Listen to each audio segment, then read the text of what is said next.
हाय दोस्तों, आप लोग कैसे हैं। आई होप आप सभी अच्छे होंगे। तो चलिए आज हम लोग देखेंगे प्रोजेक्ट रेल के तहत जो एग्ज़ाम ली जा रही है हर एक विद्यालय में, उसका कुछ मोस्ट इम्पोर्टेंट सवाल ऑब्जेक्टिव क्वेश्चन लेके मैं आया हूँ। और सब्जेक्ट है आपका मैथ्स। तो एक एक करके सवाल को हम लोग सॉल्व करूँगा और उसको समझूंगे किस टाइप से उसका हल निकाला जाएगा, किस टाइप से उसका उत्तर होगा। तो चलिए क्वेश्चन नंबर 1 हम लोग देखते हैं। यहाँ पर देखिए, यहाँ पर दिया हुआ है 6/15 का दशमलव असर होगा, यानी 6/15 को हम लोग दशमलव के रूप में किस टाइप से लिख सकते हैं। ऑप्शन दिया है शांत, अशांत आवर्ती, अशांत, और इनमें कोई नहीं। तो सबसे पहले दोस्त आपको समझा देना चाहता हूँ, ये जो 6/15 है, तो 6/15 है, इसको सबसे पहले आपको करना क्या है, इसको सिंपलेस्ट फॉर्म में तोड़ लेना। तो जैसे इसको सिंपलेस्ट में हम लोग तोड़ेंगे तो इसको ये हो जाएगा 3 दूना 6, 3 5 आपका 15, यानी 2/5 आ जाएगा। ये जो 2/5 आ रहा है, ये जो भिन्न संख्या है, इसमें एक चीज़ आपको गौर करना है। यहाँ पर नोट करके मैं आप लोग को लिख दे रहा हूँ। अब देख लीजिए, किसी भी नंबर का यानी न्यूमरेटर ऊपर रहेगा, डिनोमिनेटर नीचे, यानी हर में अगर किसी भी संख्या का 2 के रूप में अगर रहता है, और 5 के रूप में रहता है, और 2 इंटू 5 के रूप में अगर कोई संख्या इस टाइप से दिखता है आपको, तो ये क्या हो जाएगा, हमेशा शांत दशमलव हो जाएगा। तो ये क्या हो जाएगा, आपका शांत हो जाएगा। इस टाइप से आप देख रहे होंगे कि नीचे जो है हर में क्या है, 2/5 का पावर 1 है, यानी इस रूप में लिखा जा रहा है। ये क्या हो जाएगा आपका, इसका सही जवाब क्या हो जाएगा, आपका शांत होगा। इसमें किसी भी टाइप के इस टाइप के क्वेश्चन का आप देख सकते हैं कि नीचे अगर आपका किसी भी संख्या का नीचे अगर आ जाए, हर में अगर 2n और 5 के पावर n और 2n इंटू 5 के पावर m के कोई एक के रूप में अगर आता है, तो आपको आराम से उसको लिख सकते हैं, वो क्या हो जाए, आपका शांत हो जाएगा। ठीक है, आगे चलता हूँ। दूसरा सवाल है, देखिए यहाँ पर दूसरा सवाल आपको किया हुआ है स्क्रीन पे कि धनात्मक विषम पूर्णांक निम्न में से किस रूप में नहीं हो सकता है। यहाँ देखिए दोस्तों, यहाँ पर क्या दिया हुआ, धनात्मक विषम पूर्णांक नहीं हो सकता है, कहा है।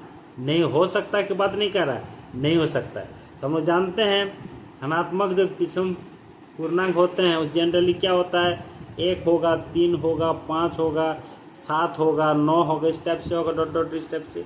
इनमें से देखिए हैं 6q जोड़ 1 है, 6q जोड़ 2 है, 6q जोड़ 3 है, 6q जोड़ 5 है। इसमें से हम लोग क्या देखेंगे कि यह q जो वेरिएबल है, इसके जगह पर अगर कोई संख्या रखते हैं तो ये धनात्मक हो रहा है कि ऋणात्मक हो रहा है, और ये धनात्मक विषम पूर्णांक में कौन सा आ रहा है। मान लीजिए 1 रखते हैं, तो q की जगह 1 रखते हैं तो क्या हो जाएगा, 6 + 1 7 हो जाएगा। ये क्या हो जाएगा, धनात्मक विषम पूर्णांक हो जा रहा है। ठीक है, इसमें देखिए क्या है, इसमें अगर 1 रखते हैं तो 6 जोड़ 2 कितना हो जाएगी, 8 हो सकता है। तो ये नहीं हो रहा है, ये हो रहा है। ये भी आपका हो जाएगा 6 और 3 9 हो जाएगा, ये भी हो जाएगा 6 और 5 11 हो जाएगा। इसका आंसर क्या हो जाएगा, इसमें पूछा है कि कौन नहीं हो सकता है, धनात्मक विषम पूर्णांक निम्न में से किस रूप में नहीं हो सकता है। तो क्या हो जाएगा, option number B is right answer हो जाएगा। Option number B is right answer हो जाएगा। ठीक है दोस्तों, आगे चलिए, आगे देखता हूँ। आगे है क्वेश्चन नंबर 3, y = px का ग्राफ इसमें दिया हुआ है। बहुपद px के लिए शून्यों की संख्या क्या है। इसमें आपको ध्यान देना है कि किस टाइप से आपका ग्राफ दिया हुआ है। तो y = px का ग्राफ है ये। इसमें क्या देखना है आपको, ये जो आपका ग्राफ यहाँ पर दिया हुआ है, इसमें आपको सिर्फ और सिर्फ देखना है कि एक्स एक्सिस को ये कितना बार काट कर रहा है। जितना बार काट करेगा उतना कितना हो जाएगा, शून्यों की संख्या आपका उतना हो जाएगा। यहाँ देखिए 1 बार, 2 बार, 3 बार, 4 बार कट रहा है एक्स एक्सिस को। इसमें शून्यों की संख्या कितना हो जाएगा, आपका 4 हो जाएगी। ऑप्शन नंबर ई राइट आंसर हो जाएगा। ठीक है दोस्तों, आगे चलता हूँ। क्वेश्चन नंबर देखिए, क्वेश्चन नंबर 4 क्या है, यदि अल्फा और बीटा द्विघात समीकरण x² जोड़ bx + c के 2 शून्य के, ये देखिए आपका बहुपद जो होते हैं द्विघात समीकरण इतना के दो शून्यक है। ठीक है, समीकरण ये एक्चुअली क्या है, समीकरण में है नहीं, आपको बहुपद में इज इक्वल टू 0 में रख देता हूँ। ये शून्य के आपका द्विघात समीकरण के दो आपका शून्यक है, यानी मूल है, मूल कर सकते हैं हम लोग, दो मूल है। तो क्या है, अल्फा इंटू बीटा होगा क्या। तो सबसे पहले हम लोग जानते हैं कि जो शून्यों का योग होता है, शून्यों का जो जोड़ होता है, आप लोग जानते हैं अगर दो शून्यों का जोड़ है, ये जो स्टैंडर्ड फॉर्म है x square plus b x plus c equal to 0, शून्यों का जोड़ होने से क्या होता है माइनस बी बाई ए होता है। और अगर शून्यों का गुणनफल यानी अल्फा बीटा अगर लिखेंगे ये, तो ये हो जाएगा आपका सी बाई ए हो जाएगा। ठीक है, ये सी बाई ए यानी ऑप्शन नंबर डी आपका राइट आंसर हो जाएगा। ठीक है दोस्तों, आगे चलता हूँ। अभी देखिए क्वेश्चन नंबर 5। क्वेश्चन नंबर 5 क्या कह रहा है आपका कि बहुपद एक्स स्क्वायर माइनस 3 के शून्यक है। एक्स स्क्वायर माइनस 3 के शून्यक क्या होगा। जब भी इस टाइप से किसी बहुपद यानी पोलिनोमियल के शून्यक की बात की जाएगी तो एक्स स्क्वायर माइनस 3 को आपको 0 कर दीजिएगा। शून्यक की बात की जा रही है, दिस इम्प्लाइज दैट हम लोग इसको लिख सकते हैं x square is equal to 3 लिख सकते हैं। इम्प्लाइज दैट इसको लिख सकते हैं एक्स इज इक्वल टू क्या हो जाएगा, ये प्लस माइनस √3 हो जाएगा। इसका ऑप्शन कौन सा हो जाएगा, इसका सही जवाब option number C is right answer हो जाएगा। Option number C is right answer. चलिए दोस्त आगे देखता हूँ। यहाँ देखिए क्वेश्चन नंबर 6 में क्या दिया हुआ है कि एक द्विघात बहुपद क्या होगा। यहाँ पूछ रहा है कि एक द्विघात बहुपद क्या होगा किसके शून्यों का योग और गुणनफल क्रमशः 0 और इतना है। तो जब भी हम लोग द्विघात बहुपद लिखते हैं इसमें एक चीज़ याद रखिए कि ये डायरेक्ट लिख सकते हैं आप, द्विघात जो बहुपद होगा आपका, द्विघात बहुपद जो होगा वो हम लिख सकते हैं। अगर x के ऑप्शन वेरिएबल दे तो क्या हो जाएगा, एक्स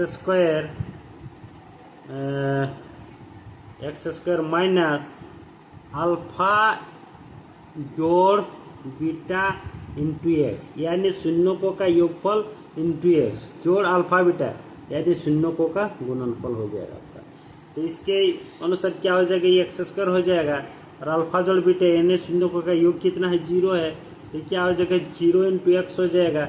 और ये क्या हो जाएगा, शून्य का गुणनफल कितना है आपका √5 है, ये √5 हो जाएगा। इस चीज इक्वल टू हम लिख सकते हैं ये हो जाएगा एक्स स्क्वायर, ये हो जाएगा एक्स स्क्वायर और जोड़ आपका कितना हो जाएगा √5 हो जाएगा। यही आपका आंसर हो जाएगा।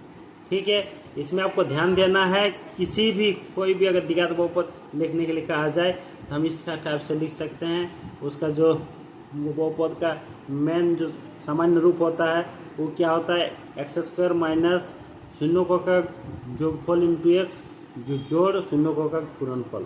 यही चीज़ ये करके आपको इसमें मान रख देना। चलिए दोस्तों आगे चलता हूँ। अभी ये तो क्वेश्चन नंबर 6 था, इसके बाद हम लोग आगे देखता हूँ क्वेश्चन नंबर 7 से आगे देखता हूँ। चलिए, तो इसी टाइप से आप लोग हर एक सवाल को करते जाइएगा, हर एक सवाल को करने की कोशिश कीजिएगा ताकि आप लोग को जो रेल के तहत यानी जब प्रोजेक्ट रेल के तहत जो एग्ज़ाम ली जा रही है उसमें कहीं भी दिक्कत नहीं होनी चाहिए। देखिए क्वेश्चन नंबर 7। क्वेश्चन नंबर 7 क्या कर रहा है, यदि रैखिक समीकरणों का योग एक युग असंगत है। इसमें रैखिक समीकरण के युग्म बन रहा है, मतलब रैखिक समीकरण जो जोड़ा है असंगत है, तब इसके आलेख की रेखाएं होगी। आलेख की रेखाएं किस टाइप है, मान लीजिए कोई रैखिक समीकरण है। रैखिक समीकरण के लिए यहाँ 3 कंडीशन में यहाँ लिखना चाहता हूँ। एक होता है a1x जोड़ b1 y जोड़ c1 इज इक्वल टू 0 हो जाएगा। आपका दूसरा होता है a2x जोड़ b2y जोड़ c2 is equal to 0। Suppose that ये दो आपका रैखिक समीकरण है, दो चर वाले रैखिक समीकरण के युग में जोड़ा है। तो उसमें 3 कंडीशन होता है, क्या है। नंबर 1 कंडीशन क्या कहता है कि a1 by a2 not is equal to, अगर b1 बाई b2 होता है तो क्या होता है, ये दोनों रेखा आपस में क्या हो जाएगा, प्रतिच्छेद कर जाएगा। ठीक है, प्रतिच्छेद करती है। और साथ में साथ ई क्या हो जाएगा, ई कंडीशन आपका फ्लो हो जाएगा तो ये क्या हो जाएगा, अद्वितीय हल हो जाएगा, अद्वितीय हल होगा। और अद्वितीय हल होने से यानी हल होने से क्या हो जाता है, आपका संगत भी हो जाता है, आपका क्या हो जाता है, संगत भी होता है। ये सारी चीज़ आपको याद रखना है। ठीक है दोस्त, आगे चलता हूँ। दूसरा कंडीशन क्या होता है, A1/A2 is equal to B1/B2 is equal to C1/C2। अगर ये तीनों इक्वल हो जाएगा तो क्या हो जाएगा, आपका संपाती हो जाएगा, संपाती हो जाएगा। साथ ही साथ क्या हो जाएगा, इसका अनेक हल होगा, इसका क्या हो जाएगा, अनेक हल होगा, यानी अपरिमित रूप से अनेक हल होगा। और अनेक हल होगा मतलब हल तो हो ही रहा है, और हल होने से क्या हो जाता है, वो दोनों समीकरण आपस में संगत कहलाता है। ठीक है। और इसके तीसरा जो इसका ये है अब कंडीशन है, वो क्या हो जाता है, A1/A2 इज इक्वल टू आपका B1/B2 not is equal to हो जाता है आपका C1/C2। ऐसी स्थिति में क्या हो जाएगा, ये समांतर कहलाता है। क्या हो जाता है दोस्त, समांतर कहलाता है। और इसके लिए आपका हो जाएगा कोई हल नहीं। अगर समांतर हो जाएगा, कोई दो रेखा आपस में समांतर हो जाएगा तो कोई हल नहीं होगा, कोई हल नहीं होगा। और अगर कोई हल नहीं होता है तो वो दोनों आपस में क्या हो जाएगा, असंगत हो जाएगा, असंगत समीकरण हो जाएगा। तो आपको क्या पूछा है, असंगत है, तब इसके आलेख की रेखाएं क्या होगी, असंगत होने से क्या हो जाएगा, यहाँ पर समांतर हो जाएगा। ऑप्शन नंबर ए आपका सही जवाब हो जाएगा। ठीक है दोस्त, आगे चलता हूँ। अभी आगे देखिए, आगे अभी क्वेश्चन नंबर 8 आपके सामने है। क्वेश्चन नंबर 8 क्या कह रहा है, समीकरण योग 2x minus 3y equal to 0 तथा 3x जोड़ 4y प्लस 20 इक्वल टू 0 द्वारा निरूपित सरल रेखाएं क्या है, संपाती है, प्रतिच्छेद करती है, समांतर रेखा न लंबवत। यही तीन कंडीशन में हम लोग चेक करेंगे। तो इसको अगर हम लोग A1/A2 करते हैं तो क्या हो जाएगा, 2/3 हो जाएगा। उसके बाद ये हो जाएगा इसी इक्वल टू क्या हो जाएगा, B1/B2 करते हैं तो -3 क्या हो जाएगा, आपका 4 हो जाएगा।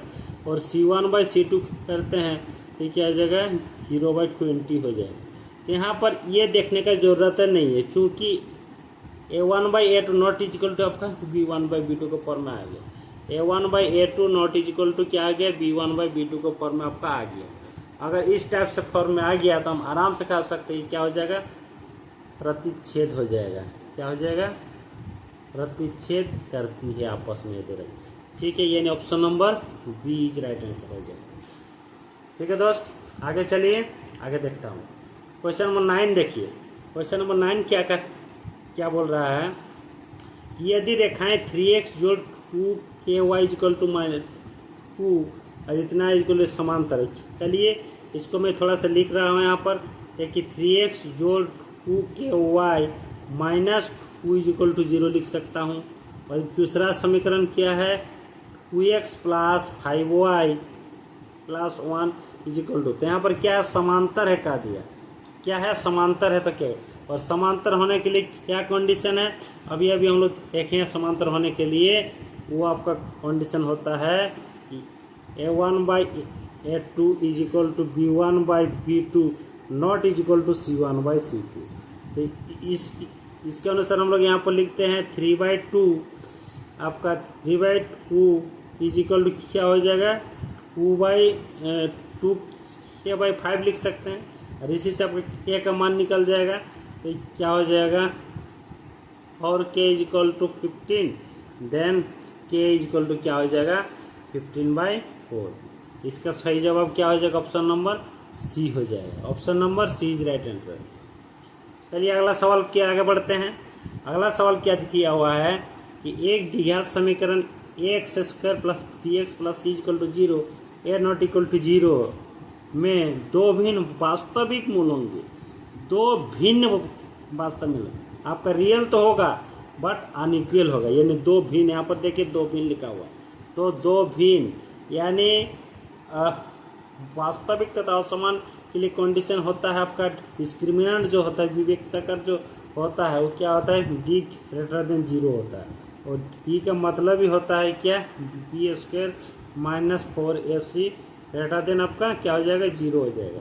यानी option number B is right answer. Option number इसका कौन सा राइट आंसर हो जाएगा, बी इज राइट आंसर। चलिए दोस्त आगे देखता हूँ। अभी आगे देखिए कि करके हम लोग हर एक सवाल को करेंगे। जो इसी टाइप के सवाल अगर पूछे जाते हैं तो आपको लोग को कोई दिक्कत नहीं होनी चाहिए। यहाँ देखिए क्वेश्चन नंबर 11। क्वेश्चन नंबर 11 क्या कर रहा है, निम्न में से कौन द्विघात समीकरण है। दोस्तों इस टाइप से आपको क्वेश्चन आ सकता है कि निम्न में से, ये जो ऑप्शन दिया और कौन सा द्विघात समीकरण। तो हम सभी जानते हैं अगर द्विघात समीकरण होना है तो उसके लिए उस समीकरण में चर राशियों का अधिकतम घात 2 होनी चाहिए, या तो एक ऐसा समीकरण जो ax² plus bx plus c equal to 0 के फॉर्म में लिख सकते हैं, जहाँ क्या है a नॉट इक्वल टू 0, यानी कोफिशिएंट ऑफ x² का जो गुणांक है वो हम लोग का शून्य नहीं होनी चाहिए। चलिए एक एक करके मैं चेक करता हूँ। यहाँ पर देखिए, यहाँ पर a नंबर में क्या है, x प्लस 1 का स्क्वायर, यानी a² plus 2ab plus b² हो जाएगा। इधर क्या हो जाएगा 2x माइनस 3, ये क्या हो जाएगा 2x 2 काट गया लेकिन x² बल रह गया, आप x² प्लस 4 इक्वल टू 0, यानी ऑप्शन नंबर ए आपका सही जवाब हो गया। और बाकी आपका बी सी जो डी है ये आपका सही जवाब नहीं होगा। इसमें देखिए x³ वाला फॉर्म आपका रह जाएगा, इसमें भी x³ वाला रह जाएगा, और इसमें लेकर सब ये तो हो ही नहीं सकता, ये भी नहीं होगा आंसर, ये भी नहीं होगा। ऑप्शन नंबर ए क्या हो जाएगा, द्विघात समीकरण के रूप में दिया हुआ। चलिए आगे देखिए, आगे देख क्वेश्चन नंबर 12 देखता हूँ। द्विघात समीकरण x² माइनस 6x जोड़ 1 इक्वल टू 0 का मूल कैसा होगा। दोस्तों मूल जानने के लिए हम लोग को 3 चीज़ें जानना पड़ता है। उसका जो नेचर ऑफ रूट्स होता है और फिर क्वाड्रेटिक इक्वेशन का, तो उसमें 3 चीज़ देखना होता है।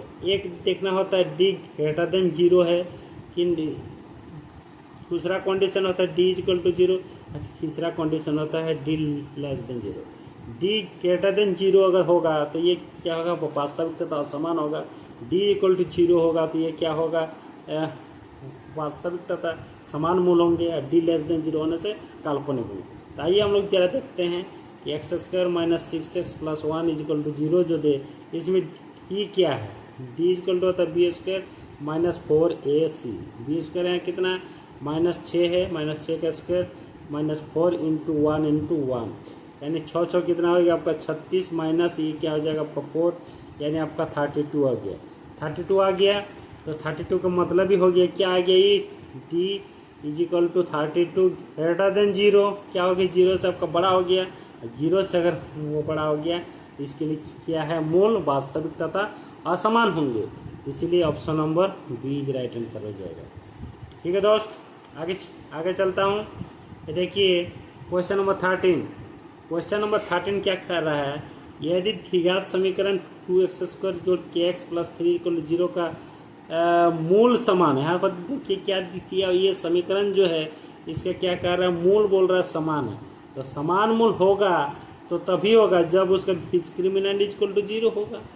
डिस्क्रिमिनेंट का मतलब होता है b² minus 4ac is equal to 0, implies that आपका b², इसमें क्या हो जाएगा k² माइनस 4 इंटू ए क्या है 2 है, c3 है is equal to 0, implies that k² minus 3 दूना 6 और 424 इज इक्वल टू आपको 0 हो जाएगा। Then k² is equal to 24, then k is equal to कितना हो जाएगा आपका √24, 24 हो जाएगा आपका 4/32 ना, तो क्या हो जाएगा 424, यानी 2√6 हम लोग लिख सकते हैं। 2√6 इसमें आपका लिखा जा सकता है। ठीक है, ये ऑप्शन नंबर कौन सा हो जाएगा, ऑप्शन नंबर ए आपका सही, इसका सही जवाब हो जाएगा। चलिए अंतिम सवाल आज के लिए, और वो है आपका द्विघात समीकरण पे, कि वो द्विघात समीकरण जिसके मूल 2 और -2 हो तो निम्न में से है। तो हम लोग मान लेंगे अल्फा एक है आपका 2 है एक मूल को, और एक को बार बीटा इक्वल टू आपका क्या हो गया -2। तो अभी मैंने आपको दिखा दिए द्विघात बहुपद या द्विघात समीकरण अगर लिखा जाएगा तो उसको हम लोग इस टाइप से लिख सकते हैं कि x² माइनस अल्फा जोड़ बीटा एक्स जोड़ alpha beta is equal to 0 के फॉर्म में हम लोग लिख सकते हैं। तो ये क्या हो जाएगा एक्स स्क्वायर माइनस अल्फा जोड़ बीटा, ये क्या हो जाएगा 2 प्लस माइनस 2 एक्स जोड़ यहाँ पर क्या हो जाएगा 2 into minus 2 is equal to 0। इसी इज इक्वल टू क्या हो जाएगा आपका एक्स स्क्वायर माइनस ये तो आपका 0 हो गया, आपका माइनस 0 इंटू एक्स हो गया और ये क्या हो गया आपका माइनस 4 इज इक्वल टू 0। यानी आप कह सकते हैं कि x square minus 4 is equal to 0 आपका सही जवाब हो जाएगा। यानी यहाँ पर देखिए option number B is right answer, option number B is right answer. तो दोस्त आई होप आप सभी समझ गए होंगे कि किस टाइप से प्रोजेक्ट रेल के तहत आप लोग का क्वेश्चन पूछा जा रहा है, और मैं उम्मीद करता हूँ, आशा करता हूँ कि इसी टाइप से क्वेश्चन आप लोग के समक्ष कल यानी 2 तारीख का होगा। तो इस तरह से आप लोग संयम रखते हुए आप लोग हर एक क्वेश्चन सवाल को सॉल्व कीजिएगा और अच्छी तरह से उसका सॉल्यूशन निकालिएगा। तो चलिए आज के लिए फिर इतना ही रखते हैं, फिर हम लोग अगले वीडियो में अगले टॉपिक्स के साथ आगे आएंगे। तब तक के लिए धन्यवाद। Thank you for watching this video.